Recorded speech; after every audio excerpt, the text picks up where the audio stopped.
They're going to have it twice daily. Pharmacies remain busy as the viruses behind COVID and RSV keep spreading. The last few weeks have been extremely chaotic. Today, a new warning. In the coming months, Ontario will likely face the triple threat of respiratory illnesses.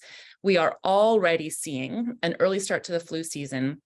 Provincial figures show the rate of influenza A infections has spiked since September, with 1 in 10 tests now coming back positive.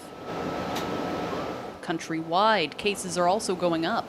Public health labs like this one in Vancouver are closely tracking patient samples. At the moment, we are seeing influenza creeping up, and samples come in through long-term care facilities, children's hospital, adult hospitals. Southern Hemisphere flu seasons could signal what's coming next. In Chile, there was also an early start for influenza A, but hospitalizations wound up lower than pre-pandemic seasons, in part thanks to the flu shot.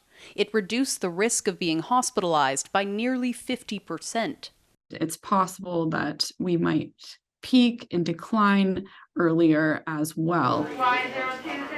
Still, Canadian hospital teams are bracing for a tough winter. Just today, an Ottawa facility announced the opening of a second pediatric ICU, while a London, Ontario hospital network said patients coming to its emergency departments should expect a 20-hour wait. It's a little bit of a perfect storm right now because of not only the numbers, but obviously we have a lot of manpower challenges. To reduce your chance of serious illness, medical experts recommend getting a COVID booster and a flu shot. Today, you will have 2 shots. Even getting them both at once, like the Prime Minister just did. How was that? Just a pinch. Keeping ourselves safe, keeping our friends safe, keeping our loved ones safe, and not overloading frontline health workers. That means making sure we're up to date in our booster shots. And Lauren, lowering your risk of ending up in hospital right now, I guess really means getting back to the basics. For sure. I mean, the conversation about masking is really heating up again in Canada. We've heard from experts across the country who are saying it's a good time to wear a mask in indoor settings.